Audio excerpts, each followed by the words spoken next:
Hello बच्चों, आज हम इलेक्ट्रिसिटी चैप्टर का नेक्स्ट पार्ट आगे करेंगे। और इससे पहले कि हम आगे नई चीज़ सीखें, हम देखते हैं कि हमने पिछली क्लास में क्या क्या सीखा।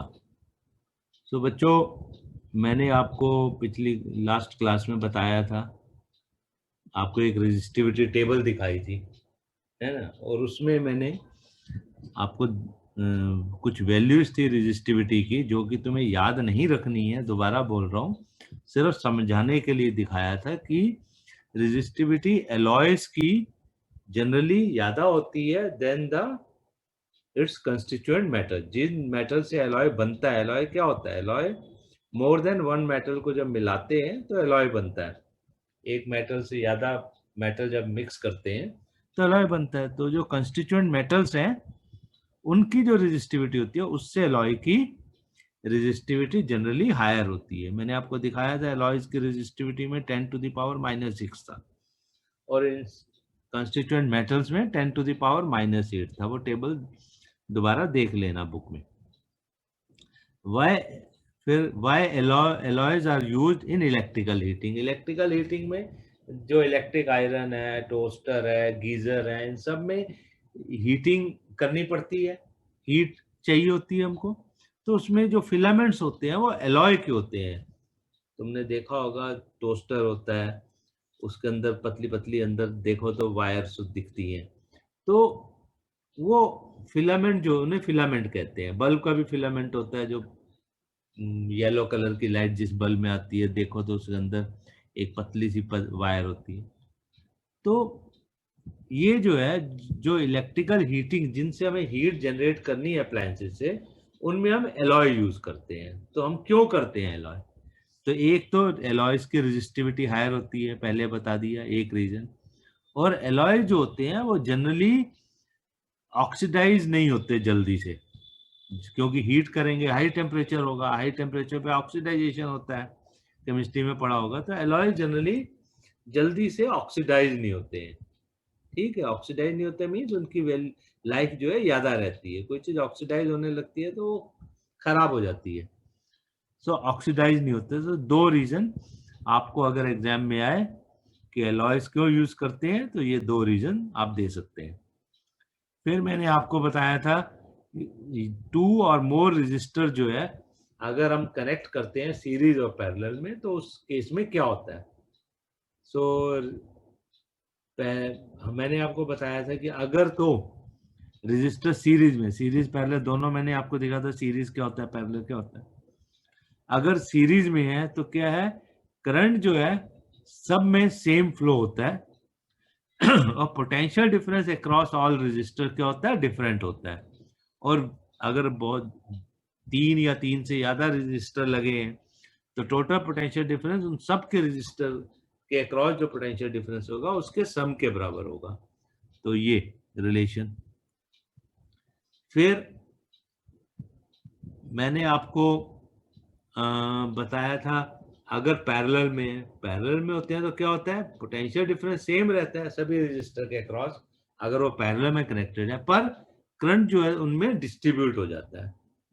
और फिर हमने ये दो प्रॉपर्टी यूज करते हुए, ये जो दो फैक्ट्स हैं इनको यूज किया, और हमने फिर निकाला था कि रजिस्टर सीरीज में 3 रजिस्टर अगर R1 R2 R3 हैं तो टोटल रेजिस्टेंस, कंबाइंड रेजिस्टेंस क्या होगा, तीनों का सम। और अगर कनेक्टेड है पैरेलल में तो reciprocal of total resistance equals to sum of the reciprocal of individual resistances. ये रेसिप्रोकल मींस 1/R। ओके, अब मैंने बताया था आपको एक एग्जांपल देके भी कि अगर आपके पास क्या कहते हैं, ये है, अगर आपके पास सीरीज में रजिस्टर लगे हैं तो सीरीज में, क्योंकि टोटल रेजिस्टेंस कंबाइंड रेजिस्टेंस का होता है सबका ऐड करके जो वैल्यू आएगी, तो जो कंबाइंड रेजिस्टेंस होगा वो हमेशा ज्यादा होगा इंडिविजुअल रेजिस्टेंस के। पर पैरेलल में जो कंबाइंड रेजिस्टेंस आता है वो हमेशा इंडिविजुअल रेजिस्टेंस के से कम होता है। अगर 3 रेजिस्टेंस हैं ए और उनकी जो वैल्यूज हैं 1 2 कुछ भी मान लो, और उससे कंबाइंड रेजिस्टेंस जो निकालेंगे ये वाला फार्मूला यूज करके, तो जो कंबाइंड रेजिस्टेंस की जो वैल्यू आएगी वो इंडिविजुअल रेजिस्टेंस से पैरेलल के केस में हमेशा कम होगी। ये आपको याद रखना है। ओके, अब हम देखते हैं कि हमारे घरों में जो appliances means bulb, fan, tubelight और जितने भी अप्लायंसेस हैं, हीटर, गीजर, एसी, सब कुछ, वो कैसे लगे होते हैं, उनको कैसे लगाते हैं? सीरीज में लगाते हैं, पैरेलल में लगाते हैं, क्योंकि हमने देखा या सीरीज या पैरेलल। सो हम इसको समझने से पहले कि डिफरेंट अप्लायंसेस घर में या कहीं भी ऑफिस में कहीं भी किस तरह से लगे होते हैं, सो उसको समझने से पहले कि आपको एक चीज है कि डिफरेंट अप्लायंसेस जो होते हैं, डिफरेंट अप्लायंसेस के अपने अपने अलग अलग स्पेसिफिकेशन अपने होती हैं। किसी का रेजिस्टेंस कम होगा, किसी का रेजिस्टेंस ज्यादा होगा, उनका अपना अपना कुछ स्पेसिफिकेशंस होती है। तो डिफरेंट इलेक्ट्रिकल अप्लायंसेस क्या है, ये इंपॉर्टेंट है, require different amount of current. Her electrical appliance को जो करंट चाहिए वो अलग होगा। ये एक इंपॉर्टेंट चीज है जो यहाँ याद रखनी है। हर इलेक्ट्रिकल अप्लायंस को जो करंट मिलेगा वो डिफरेंट होगा, उसको जो चाहिए करंट वो डिफरेंट होगा, तभी वो ठीक से काम कर पाएगा। अच्छा, अब इसको समझने से पहले, इसी चीज को समझने से पहले कि अप्लायंस जो है डिफरेंट करंट लेता है, हम एक छोटा सा न्यूमेरिकल करते हैं। ये क्या कहता है, how much current will an electric bulb draw from a 220 volt source अगर resistance of the bulb filament is 1200 ohms। और दूसरा है how much current an electric heater coil draw. Source जो है यहाँ भी 220 वोल्ट सोर्स है और उसका रेजिस्टेंस क्या 100 ohms है। देखो, मैंने बोला था हर अप्लायंस का अपना अपना रेजिस्टेंस होता है, तो ये इलेक्ट्रिक बल्ब है जिसका 1200 ओम है और ये हीटर है जिसका 100 ओम है, दोनों का रेजिस्टेंस अलग है। तो वो पूछ रहा है कितना करंट दोनों ड्रॉ करेंगे, तो हम क्या यूज करेंगे इसमें, we will use Ohm's law. Okay, so इसमें we will use Ohm's law. Ohm's law क्या कहता है, V is equal to I into R, potential difference is equal to current into resistance. ठीक है, अब पहले बल्ब के लिए देखते हैं। फॉर बल्ब पहले करते हैं, तो बल्ब के लिए वोल्टेज कितनी है 220 वोल्ट, आर कितना है, रेजिस्टेंस उसका कितना है 1200 ओम्स। तो हम ये वैल्यू इसमें सब्स्टिट्यूट करेंगे तो ये क्या आएगा, 200 इज इक्वल टू आई, हमें निकालना है करंट, आई हमें निकालना है ना, क्वेश्चन मार्क आई, तो I into R, R 1200 ohms. So ये क्या हो जाएगा, it implies I is equal to क्या हो गया 200 अपॉन 1200। तो ये 2 जीरो से कट जाएगा, तो क्या बचेगा 0.2 अपॉन 12, 2/12 को हम अपन 1/6 लिख सकते हैं, तो क्या बचेगा 0.1 और 6, रफली इतने यूनिट क्या होगी एम्पियर। एक करंट की यूनिट, इलेक्ट्रिक करंट की यूनिट एम्पियर होती है। तो ये तो लेगा, इलेक्ट्रिक बल्ब कितना करंट लेगा 0.16 एम्पियर। अब हीटर, इलेक्ट्रिक हीटर के लिए, तो अब हम दूसरा करते हैं फॉर इलेक्ट्रिक हीटर।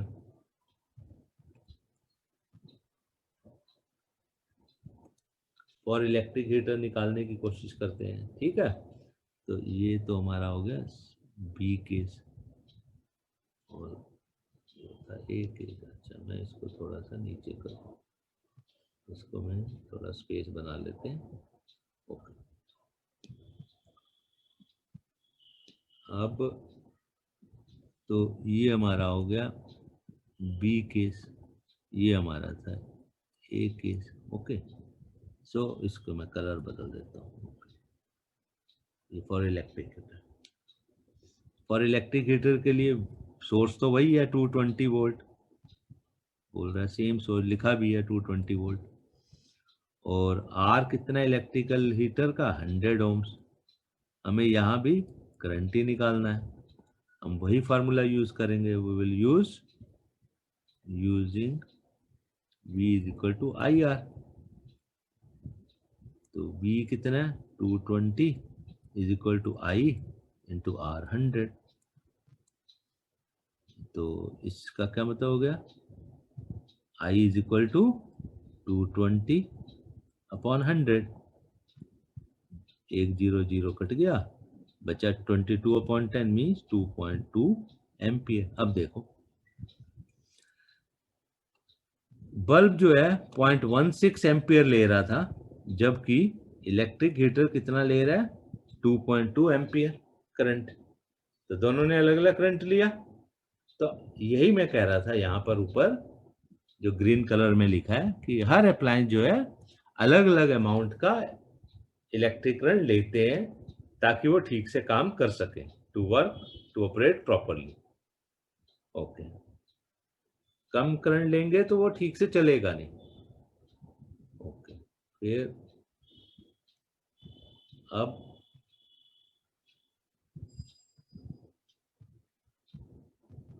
अब हम जो है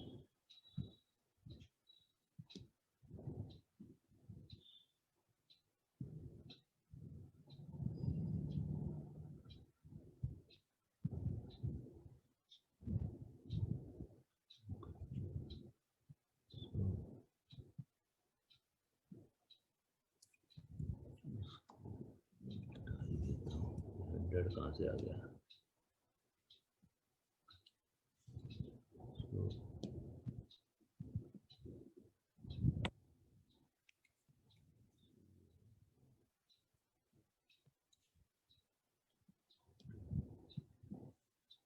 ये है हमारा 220/100 ओके। अब हम नेक्स्ट करते हैं जो हमारा मेन था कि हम जो है इलेक्ट्रिकल अप्लायंसेस किस तरह से घर में लगाते हैं, घर हो ऑफिस हो कहीं भी हो, वहाँ किस तरह से लगती है। ओके, तो क्या है वाई, अब ये है why all kind of electrical appliances like fan bulb tubelight AC fridge etcetera are connected in parallel. मैंने तुम्हें यहाँ बता दिया पैरेलल में ही लगती है। अब ये है कि क्यों लगती है फिर पैरेलल में, है ना, क्यों अप्लायंसेस पैरेलल में लगती है। पैरेलल क्या होता है, मैंने आपको बताया था कि ये हमारा कोई सोर्स है। देखो जो घर में अप्लाई वोल्टेज आती है ना, ये बैटरी या सेल से नहीं आती है ये, और ये डिफरेंट होती है। बैटरी या सेल जो करंट देता है, सेल या और बैटरी, ये क्या देता है, ये जो इलेक्ट्रिक करंट देता है डीसी करंट देता है। जस्ट तुम्हारी एक्स्ट्रा नॉलेज के लिए, ये डीसी करंट देता है। डीसी में डायरेक्ट करंट, डीसी डीसी देता है। और मैं इसको ऐसे लिख देता हूँ, डीसी नहीं लिखता, डायरेक्ट करंट। सेल और बैटरी क्या देता है, डायरेक्ट करंट, डायरेक्ट करंट। और जो घरों में सप्लाई होती है, सप्लाई जो होती है in home, supply electricity supplied in home, ऐसे लिख देते हैं, electricity supplied in home etcetera. Home में या जो भी एटसेट्रा ऑफिस और सब जगह, ये क्या होती है, ये ऑल्टरनेटिंग करंट होता है, ऑल्टरनेट करंट होता है। ठीक है, तो डायरेक्ट करंट के लिए हमने जो सोर्स होता है, इसमें जो है सोर्स का क्या होता है, सोर्स को हम कैसे लिखते हैं, सोर्स का क्या साइन होता है, एक छोटा एक बड़ा, एक छोटा एक बड़ा, ऐसे करके होता है ना। ये पॉजिटिव होता है, छोटा वाला नेगेटिव होता है, ऐसे लगाते हैं, है ना। सो ये तो सोर्स डायरेक्ट करंट का हुआ। ऑल्टरनेट का क्या होता है? ऑल्टरनेट को जनरली कभी कभी तुम बुक में ऐसे साइन देखोगे, ऐसे लगा हुआ एक सर्कल के अंदर, ये ऐसा साइन होगा, ये ऑल्टरनेट करंट का होता है। ठीक है। अच्छा, अब हमारे पास ये अप्लायंसेज है, मैंने बोल दिया आपको पैरेलल में। तो पैरेलल क्या होता है? ये हमारा कोई सोर्स है, ये ऑल्टरनेट करंट है, घर में आ रहा है, अप्लायंसेज तो एसी में लगते हैं, तो ये जो घर में क्या सप्लाई आती है, 220 वोल्ट आती है। तो इसमें जो अप्लायंसेज लगेंगे कैसे लगेंगे? इसमें जो अप्लायंसेज लगते हैं सब पैरेलल में लगते हैं। पैरेलल मतलब ये एक अप्लायंस लग गया, फिर ये दूसरा अप्लायंस लग गया, लाइक फिर ये तीसरा अप्लायंस लग गया, लाइक दिस। मतलब मान लो ये बल्ब है बी, ये फैन है, ये कोई हीटर है, लाइक दिस। तो ये पैरेलल हो गया। तो सब में जो करंट, जो वोल्टेज मिलेगी, सबको 220 वोल्ट मिलेगी यहाँ पे, पर सबको अलग अलग करंट चाहिए होता है। और मैंने आपको बताया ये जो करंट होता है आई, वो डिस्ट्रीब्यूट हो जाता है, तो जिसको जितना चाहिए उतना करंट उनको मिल जाएगा। इधर से इधर कुछ जाएगा, इधर कुछ जाएगा, इधर कुछ जाएगा। तो यहाँ I1 गया, यहाँ I2 गया, हमें नहीं पता कितना है, ये I3 गया, ऐसे एज पर रिक्वायरमेंट जाता है। ठीक है ना? सो अब ये है कि हम क्यों लगाते हैं पैरेलल में। So if electrical appliances are connected in series. अच्छा एक चीज बताओ, अगर इससे पहले एक चीज बताओ, अगर हम अप्लायंसेज ऐसे लगा दें, ये फैन लगा दिया, ठीक है, ये फैन है, ये मैंने बल्ब लगा दिया, ये कोई एसी लगा दिया, कुछ लगा दिया, ये कोई हीटर लगा दिया, और ये मैंने सप्लाई दे दी 220 वोल्ट की, जो घरों में होती है। अब बताओ, अगर कोई एक भी खराब हो जाएगा, मान लिया ये खराब हो गया, तो ये जो करंट आ रहा था ये खराब हो गया, तो आगे जाएगा? अगर एक भी खराब हो जाएगा तो करंट आगे फ्लो नहीं करेगा, क्योंकि सर्किट ब्रेक हो गया, टूट गया। पर पैरेलल में क्या होगा इस केस में? इस केस में क्या होगा? इसमें अगर कोई एक खराब हो गया तो बाकी काम करते रहेंगे, तो बाकियों को करंट मिलता रहेगा और वो इधर से जाता रहेगा। एक खराब हो गया, होने दो। सो अब देखो, if electrical appliances are connected in series, then equal current will flow through, सब में इक्वल जाएगा अगर सीरीज में है तो। जबकि हमें मालूम है सबको अलग अलग current, but they require different amount of current to operate, है ना? तो उनको अलग अलग अमाउंट ऑफ करंट चाहिए होता है, तो इसलिए सीरीज में नहीं लगाएंगे, पैरेलल में लगाएंगे, ताकि सबको जितना करंट की रिक्वायरमेंट है वो उतनी मिले। फिर है इन सीरीज कनेक्शन में अगर एक अप्लायंस फेल हो जाएगा, then electric circuit will broke, circuit broke हो जाएगा, जैसे मैंने यहाँ दिखाया। तो इसलिए पहले में लगाते हैं, ताकि एक खराब हो गया, बाकी काम करते रहेंगे। सीरीज में लगाएंगे तो सारे ही काम करना बंद कर देंगे, क्योंकि करंट ही नहीं मिलेगा उनको, सर्किट ब्रेक हो जाएगा।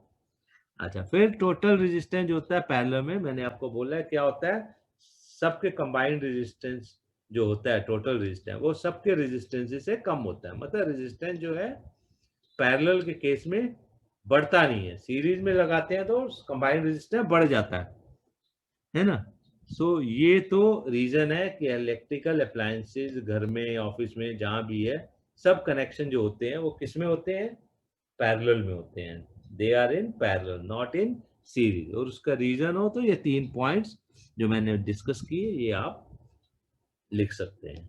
तो आपको ये याद करना पड़ेंगे पॉइंट्स, समझ के याद करो, सिर्फ तो समझाने के लिए मैंने आपको समझा दिया। ओके, अब हम आगे करेंगे। देखो, अब हम करेंगे heating effect of electric current. Heating effect, अब आपको मालूम है कि मैंने आपको बहुत पहले भी बताया था शायद शुरू में, आप बहुत देर तक फोन पे बात करते हैं या बहुत देर तक किसी अप्लायंस को यूज करते हैं, ठीक है? तो क्या होता है, फोन पे आप बात कर रहे हो तो आपका काम तो चल ही रहा है, बात हो रही है, फोन से आपने जो यूज करना है वो कर रहे हो, पर धीरे धीरे जैसे जैसे बहुत देर तक यूज करते हैं तो वो चीज गर्म हो जाती है ना। तो किसी भी इलेक्ट्रिकल अप्लायंस को ज्यादा देर तक यूज करते हैं तो क्या हो जाता है, वो गर्म हो जाता है। इसका मतलब क्या है, वो गर्मी कहाँ से पैदा हुई? वो गर्मी पैदा हुई क्योंकि उसमें इलेक्ट्रिक करंट फ्लो कर रहा है। अब इलेक्ट्रिक करंट फ्लो कर रहा है तो देखो, हर अप्लायंस में, चाहे मोबाइल हो, चाहे टीवी हो, चाहे कोई भी अप्लायंस हो, हर अप्लायंस का अपना एक रेजिस्टेंस होता है। हर अप्लायंस का, किसी में कम किसी का ज्यादा होता है, हर अप्लायंस में, हर कंडक्टर में होता है। और मैंने आपको क्या बताया था शुरू में, रेजिस्टेंस क्या होता है? जो कि करंट को फ्लो करने में रेजिस्ट करता है, रोकता है। तो जब वो रोकेगा तो वो कुछ काम होगा अंदर ही अंदर, तो क्या होता है, हीट पैदा होती है। करंट फ्लो होना चाहता है, वो रोकना चाहता है, रेजिस्टेंस उसका जो है मटेरियल का, कंडक्टर का, सो हीट पैदा होती है हर अप्लायंस में। ये मान के चलो, हर किसी में कम किसी में ज्यादा पैदा जरूर होगी। तो इसका मतलब जब भी करंट फ्लो करेगा हीट पैदा होती है। तो अब ये हीट हुई, तो इससे पहले कि हम आगे बढ़े, हम देखते हैं, हमने आपको शुरू में बताया था, एक पोटेंशियल डिफरेंस की एक डेफिनेशन बताई थी। क्या बताई थी? पोटेंशियल डिफरेंस क्या होता है? पोटेंशियल डिफरेंस की डेफिनेशन बताई थी, इज दी, पोटेंशियल डिफरेंस क्या था जो डेफिनेशन बताई थी? Is the amount of work done in moving, potential difference between 2 points is the amount of work done in moving unit charge from one point to the other। ये definition बताई थी और mathematically बताया था, V is equal to work done upon Q, Q charge, ये definition थी। और हम इसको ये भी लिख सकते हैं, W is equal to V into Q। ठीक है, तो ये तो एक हमने, फिर मैंने आपको एक और बताया था, क्या? इलेक्ट्रिक करंट क्या होती है? इलेक्ट्रिक करंट बताया था, I is the amount of charge flows in rate of flow of electric charge। बताया था I is equal to क्या बताया था? Q upon T। ये भी बताया था, है ना। और जिनको नहीं अगर पुराना लेक्चर देखा तो उसको देख लें।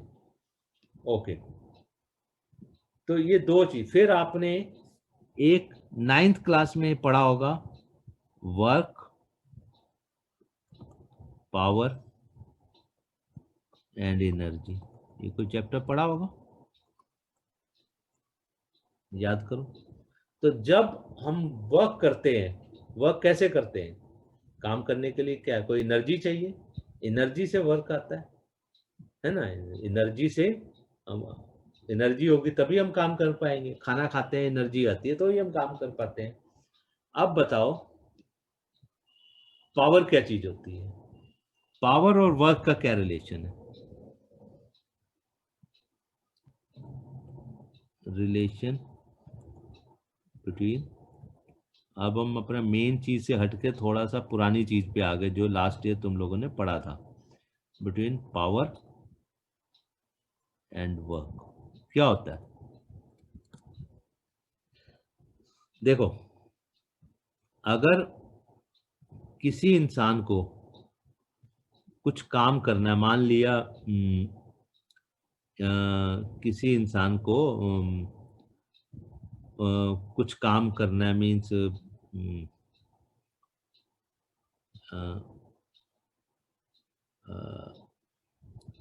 काम इन द सेंस कि जैसे दो बच्चे हैं और उनको कुछ काम दिया, एक जैसा काम दिया दोनों को, ठीक है, दोनों को एक जैसा काम दिया। और कोई भी काम ले लो, जैसे कि किसी बैग में उनको सामान भरना है या मिट्टी भरनी है, कुछ भी काम दे दिया, तो बोला अब ये किया, तो क्या होगा?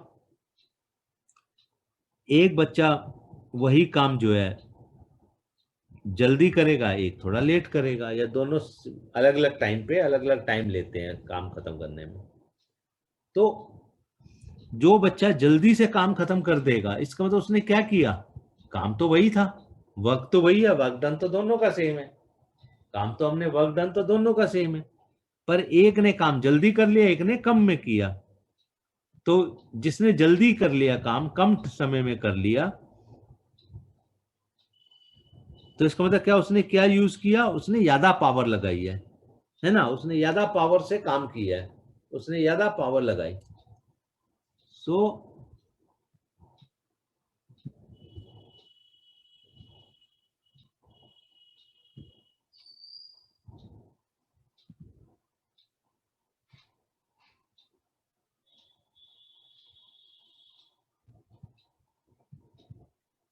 यस, सो किसी ने मैसेज भेजा, तो पावर इज दी, सो मैं आपको समझा रहा हूं कि पावर और वर्क में क्या है।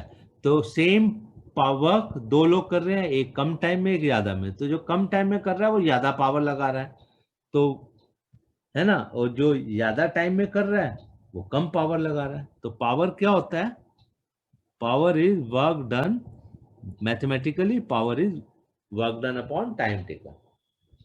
ठीक है, पावर क्या होती है मैथमेटिकली, तो ये ठीक है W अपॉन टी, पर समझने के लिए मैंने आपको समझाया, सेम वर्क दो बच्चे कर रहे हैं, तो जो जल्दी काम खत्म करेगा इसका मतलब ज्यादा पावर लगा रहा है ना, जो जल्दी मीन्स कम समय में। सो इसका मतलब क्या होता है, work done is equal to power into t, है ना। तो इसका मतलब क्या हो गया, अगर टी टाइम कम है तो पावर ज्यादा है, टाइम ज्यादा लग रहा है तो पावर कम है। ठीक है, सो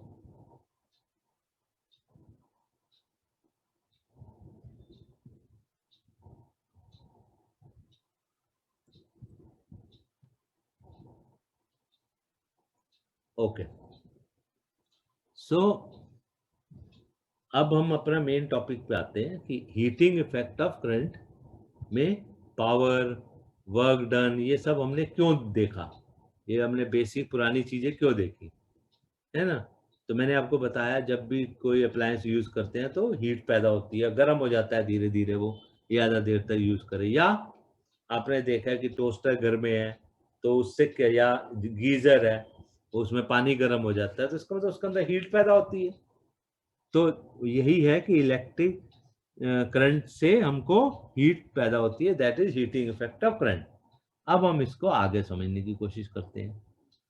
अब ये जो मैंने फार्मूले लिखे ना, यहीं से हम समझेंगे, कैसे समझेंगे देखो।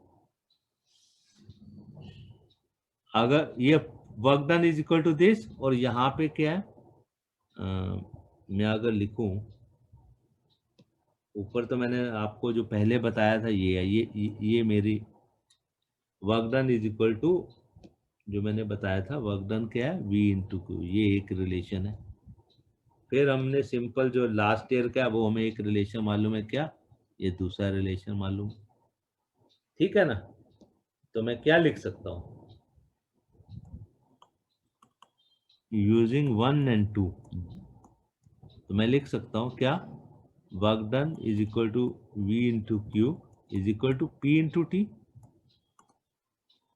है ना, लिख सकता हूँ। तो इसका मतलब क्या हो गया, power is equal to V q upon T.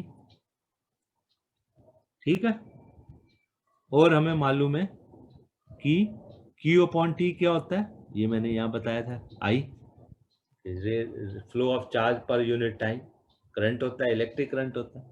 तो मैं इसको क्या लिख सकता हूँ, V इंटू आई लिख सकता हूँ, पावर को V इंटू आई। तो ये एक रिलेशन है जो आपको याद रखना है, क्या, power is equal to V into I. अच्छा, ओम्स लॉ से हमें क्या पता है, ओम्स लॉ से हमें क्या पता है, एक और रिलेशन हमें पता है कि V की जगह पे मैं I इंटू आर भी लिख सकता हूँ, इंटू आई, है ना। तो ये क्या बन गया, आई स्क्वेयर आर। सो ऐसे जो है, आप पावर को V इंटू आई लिखो, आई स्क्वेयर इंटू आर लिखो, सब एक जैसा है। ठीक है, तो अब ऐसे ही यूनिट ऑफ पावर क्या होती है, ये तो तुम्हें मालूम ही होगा, पिछली क्लास में पढ़ा होगा। ऐसे ही यूनिट ऑफ पावर क्या होती है,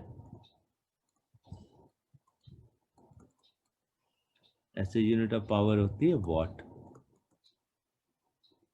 और ऐसे यूनिट ऑफ वर्क क्या होती है? ऐसे यूनिट ऑफ वर्क क्या होती है? इज जूल्स, है ना? अच्छा, तो अब हमने लिखा, क्या लिखा हमने? ऊपर क्या देखा था? P is equal to V into I. तो इसका मतलब क्या होगा? ऐसे यूनिट में हम लिखना चाहें तो पावर की जैसे यूनिट है वॉट, तो 1 watt is equal to V की क्या होती है? Volt, 1 volt into ampere, I ampere.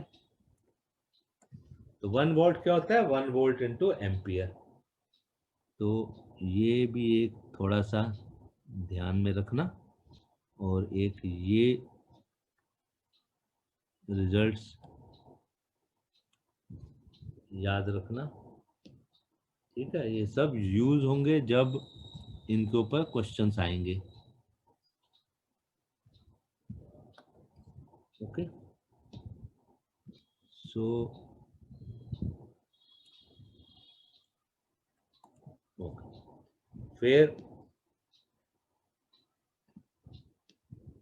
अब जो है, जो वर्क है, वर्क क्या होता है? वर्क कहाँ से होगा? कहीं से तो एनर्जी आएगी ना। एनर्जी कौन देगा? वैसे तो जब हम काम करते हैं तो हम तो खाना खा के एनर्जी ले लेते हैं। तो अब ये वर्क करने के लिए एनर्जी आएगी कहाँ? वर्क और एनर्जी जो है एक जैसी चीज ही है। तो अब वर्क के लिए एनर्जी आएगी कहाँ? तो यहाँ तो हम इलेक्ट्रिक करंट की बात कर रहे हैं, तो यहाँ पे क्या होगी? Electrical energy.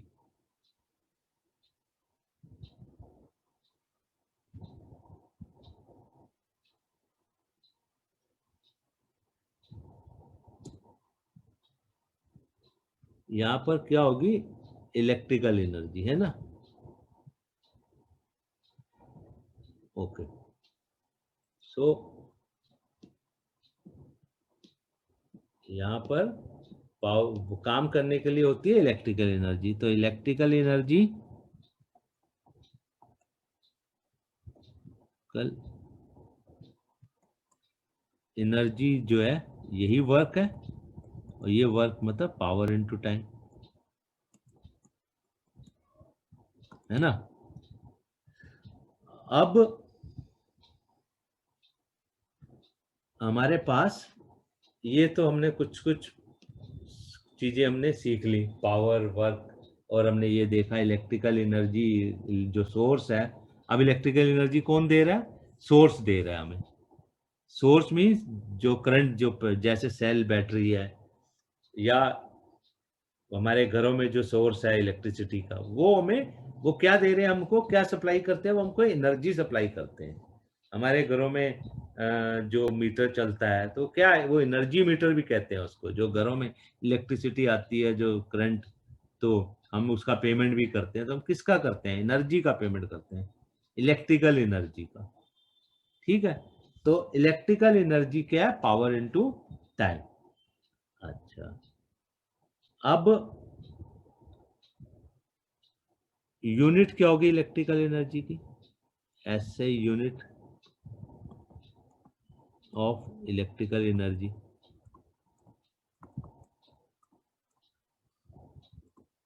ऐसे यूनिट ऑफ इलेक्ट्रिकल एनर्जी क्या होगी? देखो, पावर इनटू टाइम तो वैसे तो इलेक्ट्रिकल एनर्जी की जूल्स भी होती है ना?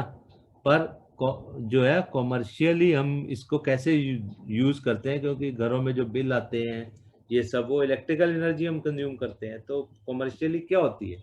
अगर मैं यहाँ करूँ ऐसे यूनिट इलेक्ट्रिक एनर्जी, तो ये वाला फार्मूला जो ऊपर लिखा है, पावर इनटू टाइम, तो इलेक्ट्रिकल एनर्जी के ऐसे यूनिट में लिख सकता हूँ। क्या पावर की क्या होती है? वॉट, और टाइम की तो वैसे सेकंड होती है, पर कॉमर्शियली जो है हम इसको आवर्स में लिखते हैं। ठीक है, तो ऐसे यूनिट हम यहाँ पे हटा देते हैं, यूनिट ऑफ इलेक्ट्रिकल एनर्जी सिर्फ लिखते हैं, क्योंकि ऐसे यूनिट में वो सेकंड्स होता है। Okay, unit of electric energy हम अगर टाइम आवर्स में है तो 1 वॉट इंटू आवर। और जो, और क्योंकि 1 वॉट जो होती है पावर बहुत कम होती है, तो फिर हम इसको और कैसे लिख देते हैं? इसको हम ऐसे भी लिख देते हैं, किसे? 1 किलोवाट इंटू आर। ठीक है, अब 1 किलोवाट आवर जो है ये कॉमर्शियल यूनिट है, कॉमर्शियल यूनिट। तो कोई पूछे इलेक्ट्रिकल एनर्जी की कॉमर्शियल यूनिट क्या होती है, तो commercial unit of electrical energy पूरा लिख देता हूँ, commercial unit of electrical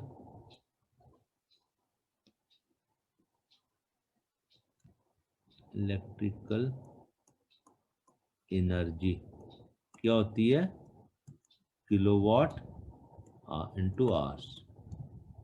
okay, अब हम देखते हैं 1 किलोवाट आवर होता है क्या, हम इसका रिलेशन देखते हैं जूल में। सो 1 किलोवाट इंटू आवर, ठीक है, इसको जूल्स में देखते हैं। तो ये क्या होता है, 1 किलोवाट की जगह पे मैं 1000 वाट लिख सकता हूँ, और आर की जगह पे सेकंड्स में एस 3600 सेकंड्स। ये क्या हो गया, 36 इंटू 10⁵ वॉट इंटू सेकेंड, है ना। चलो पूरा ही लिख देता हूँ, वॉट इंटू सेकेंड। और ये जो है ये ऐसे यूनिट क्या होती है, अब मैंने ऊपर बताया था ऐसे यूनिट पावर की क्या होती है, वॉट होती है, ऐसे यूनिट वर्क की क्या होती है, जूल होती है। तो वॉट इंटू सेकेंड क्या होता है, या मैं यहाँ पे अगर लिखूं इसमें इन दोनों को मिला के, तो मैं क्या लिख सकता हूँ, ये तो तुम्हारा पिछली क्लास का है सब, उसको बस इलेक्ट्रिकल एनर्जी, इसको अगर मैं दोनों को मिलाऊं तो मैं लिख सकता हूँ कि 1 joule J is equal to 1 watt second होता है। 1 जूल 1 वॉट सेकेंड होता है। सो ये 1 वॉट सेकेंड की जगह पे मैं यहाँ पे क्या लिख सकता हूँ, जूल्स लिख सकता हूँ। तो ये हो गया 36 इंटू 10⁵ जूल्स, या कभी कभी बुक में तुम्हें ऐसे भी मिलेगा 3.6 इंटू 10⁶ जूल्स।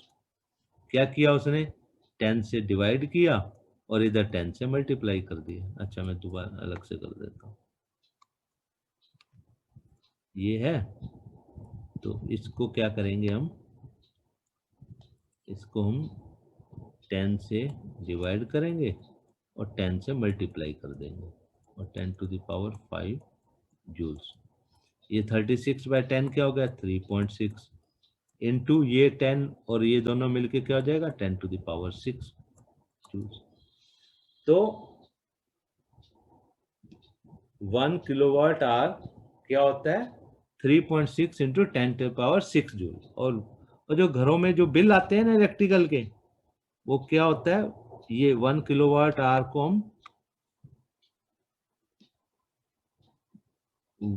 जो घर में बिल आते हैं बोलते हैं कितने यूनिट बिल आया, सुना होगा कभी मम्मी पापा से।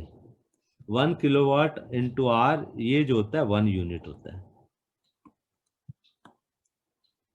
तो ठीक है, सो 1 यूनिट क्या होता है, 1 यूनिट मीन्स 1 किलोवाट हमने यूज किया। 1 किलोवाट का कोई अप्लायंस जो है जब 1 घंटे तक चलेगा तो वो कितने 1 यूनिट कंज्यूम करेगा। मीन्स मैं इसको ऐसे लिख सकता हूँ, व्हेन, और 1 यूनिट क्या होता है, 3.6 इंटू 10⁶ जूल्स। तो हम क्या लिख सकते हैं, when an appliance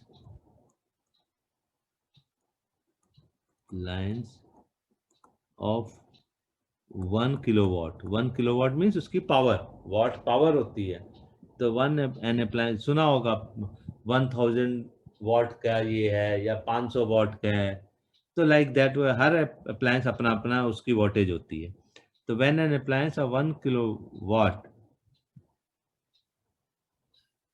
runs for 1 hour, अगर वो 1 घंटे तक चलता है, देन it consume 1 unit or 3.6 into 10 raised to power 6 joule of electrical energy.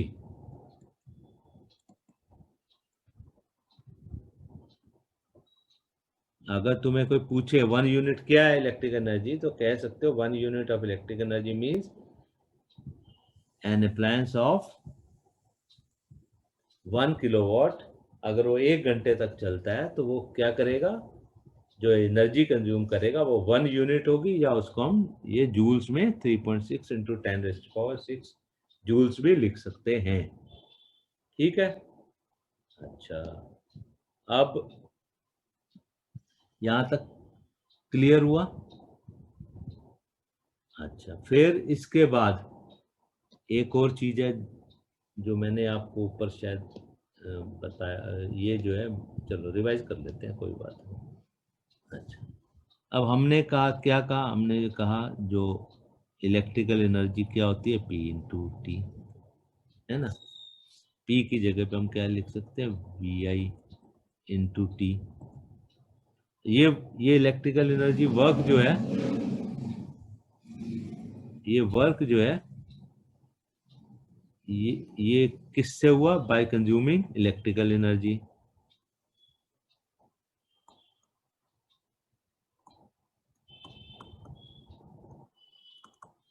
Electrical energy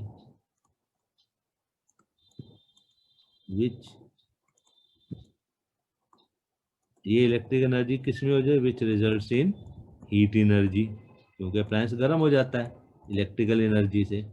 electric energy हमें पीछे से सप्लाई हुई, काम हुआ और हीट एनर्जी पैदा होगी, तो हम लिख सकते हैं therefore heat energy H is equal to P into t या VI इंटू टी। ठीक है, या हम इसको V की जगह पे मैं IR भी लिख सकता हूँ, IR into I into t, या हम इसको लिख सकते हैं I square R into T. तो ये भी याद रखना, जो फार्मूले हैं। ओके,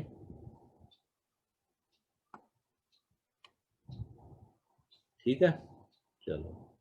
तो ये तो हो गया हमारा कुछ बेसिक चीज़ें जो हमने देख ली। ओके, अब जो अप्लायंसेस हैं, जो हीटर है, कॉइल है, या अब पुराना, मैंने तुम्हें एक बार पहले भी बताया था, जो एक बल्ब आते थे पहले, अभी तो आजकल सब LED बल्ब सब हो गए। पहले एक बल्ब आता था जिसमें से येलो कलर की लाइट आती थी और उसके अंदर एक फिलामेंट पतली सी वायर भी दिखती है ना। सो ये किसके बने होते हैं? तो मैंने बताया था कि इलेक्ट्रिकल अप्लायंस ये सब में एलॉयज होते हैं। एलॉय क्यों यूज करते हैं वो भी मैंने ऊपर बताया था। फिर इसमें हीटर और जितने भी इलेक्ट्रिकल अप्लायंसेज हैं, है ना, इनमें एलॉय यूज करते हैं। और जो अब हम देखते हैं कि हीट से हमको बेनिफिट क्या है, what are the uses of heat energy. जो हीट पैदा होती है करंट से, उसके क्या क्या यूजेज हैं। एक तो है जो हीट पैदा होती है इन इलेक्ट्रिकल अप्लायंसेस,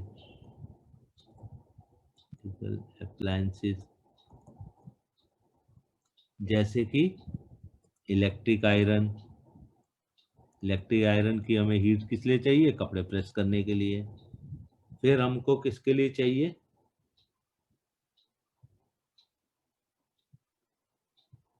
या टोस्टर, गीजर, यस,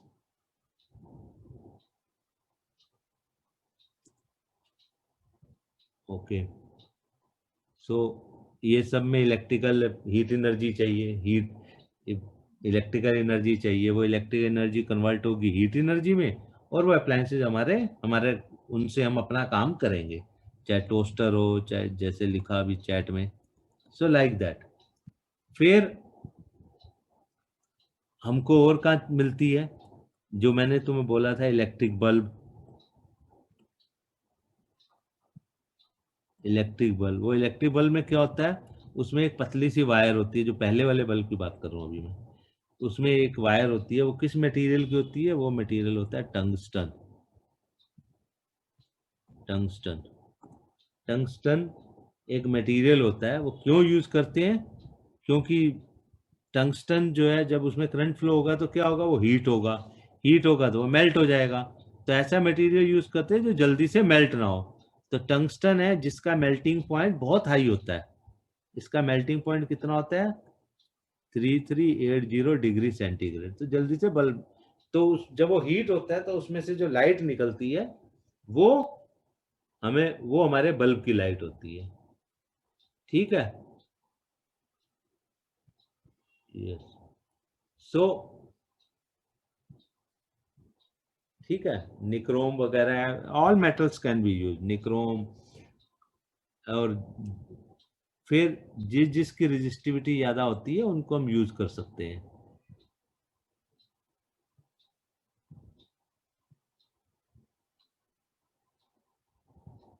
ओके। सो अब तीसरा यूज कहाँ हो सकता है, हाँ एक इम्पॉर्टेंट यूज है, जो ये तो हो गया हमारे डेली यूज में। एक इम्पॉर्टेंट यूज है, कहाँ यूज हो सकता है, फ्यूजेज में। अब व्हाट इज फ्यूज, फ्यूज क्या होता है भाई, फ्यूज इज, फ्यूज क्या करता है, fuse protect our electrical appliances. हमारे इलेक्ट्रिकल अप्लायंसेस को फ्यूज प्रोटेक्ट करता है। अब फ्यूज तो एक तो घर में जहाँ मीटर लगा होता है वहां भी फ्यूज लगे होते हैं, है ना। वो तो एक वहां पे फ्यूज लगते हैं ओवरऑल पूरे घर के लिए, कि अगर कहीं पीछे से करंट ज्यादा आ जाए तो घर की चीजें खराब ना हो। तो वो प्रोटेक्शन एक तो वहां होता है। फिर हर जो अप्लायंस होता है उसमें भी अपना एक फ्यूज होता है, हर अप्लायंस में एक फ्यूज होता है। ठीक है। तो फ्यूज प्रोटेक्ट करता है। अब कैसे प्रोटेक्ट करता है, तो वो प्रोटेक्ट कैसे करता है, वो ये हीट एनर्जी का, जो electric current heat energy produce करता है, उसका बेनिफिट उठाते हैं हम वहां पर। कैसे, मैं जैसे अभी तुम्हें बताता हूँ। ये तो हमें पता है कि जब इलेक्ट्रिक करंट फ्लो करेगा तो वो फ्यूज भी एक वायर होगी, तो उसमें करंट जाएगा तो वो हीट अप होगा, है ना। फ्यूज भी हीट अप होगा। तो मान लिया अगर हमारे पास एक अप्लायंस है, let we have an appliance of 1 kilowatt जिसकी पावर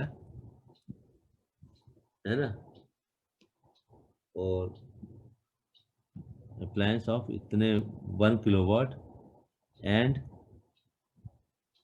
और ये जो है काम क्या करता है, and it works with 220 volt source. जो इलेक्ट्रिकल सोर्स है वो 220 वोल्ट है, और इसको अप्लायंस को काम करना है। ठीक है, इसकी पावर है, तो अब हमें पावर है 1 किलोवाट। तो अब हमारे पास क्या है, हमारे पास हमें मालूम है पावर इज इक्वल टू क्या होता है, power is equal to V into I. और अब हम देखते हैं कितना करंट ये खींचेगा, 1 किलोवाट। 1 किलोवाट वाला अप्लायंस कितना करंट लेगा, ड्रॉ करेगा। और आई इज इक्वल टू, हमें करंट देखना है, पावर अपॉन वी। पावर हमें 1 किलोवाट है, 1 किलोवाट को हम किस में लिखेंगे, 1000 वाट में लिखेंगे, अपॉन वी 220 वोल्ट। ठीक है ना। तो ये 0 0 कट गया, तो ये बच गया 50/12, 11। और ये कितना बचा, 11 4 जा 44, 6 6 6 5 4.5 रफली एम्पियर, है ना। अब ये जो है इलेक्ट्रिकल अप्लायंस जो है, मैंने आपको बताया था हर इलेक्ट्रिकल अप्लायंस अलग अलग करंट विदड्रॉ करता है, ऊपर भी बताया था। तो ये इलेक्ट्रिकल अप्लायंस कितना 4.5 एम्पियर ड्रॉ करता है। अब हमें इससे प्रोटेक्ट करना है, तो 4.5 करता है तो मीन्स 5 एम्पियर तक भी हम मान लेते हैं कि चलो भाई इसे कुछ नहीं होगा। तो हम यहाँ पे क्या करेंगे इसे, और 5 एम्पियर से ज़्यादा हमें चाहिए नहीं है, क्योंकि हमें क्या करना है 5 एम्पियर से ज़्यादा, क्योंकि वो काम ही 4.5 एम्पियर पे कर रहा है। तो हम फॉर दिस अप्लायंस क्या करेंगे, for this particular appliance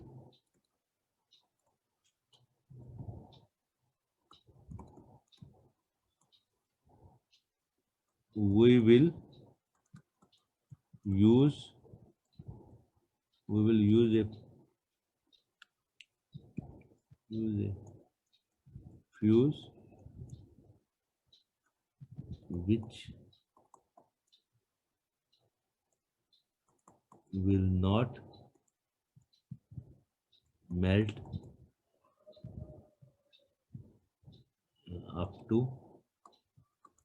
5 ampere.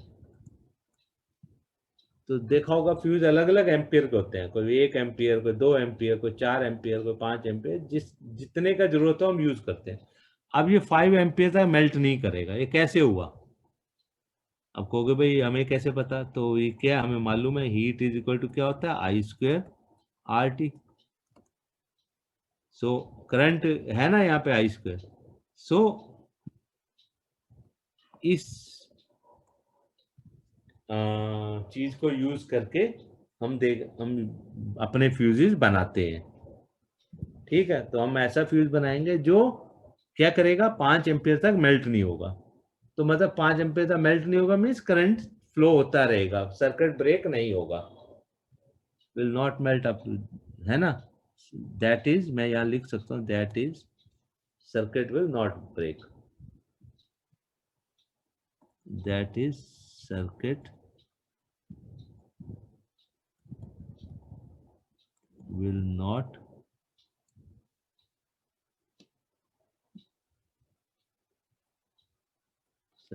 not break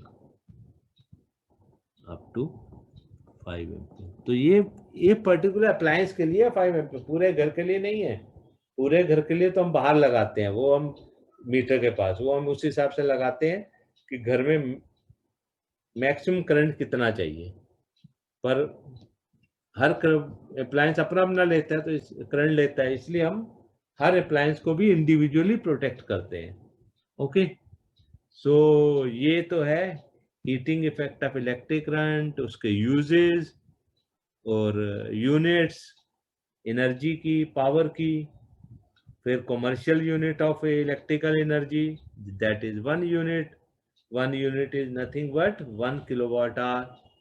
ठीक है, तो इसमें कंफ्यूज मत होना कि कमर्शियल यूनिट 1 किलोवाट आवर होती है, बट जो एसआई यूनिट होती है वो डिफरेंट होती है। एसआई यूनिट तो ऑफ एनर्जी क्या होती है, दोबारा SI unit of energy joules होती है, जूल और वॉट सेकंड, है ना। एसआई यूनिट टाइम का तो हमेशा सेकंड होता है, वॉट सेकंड।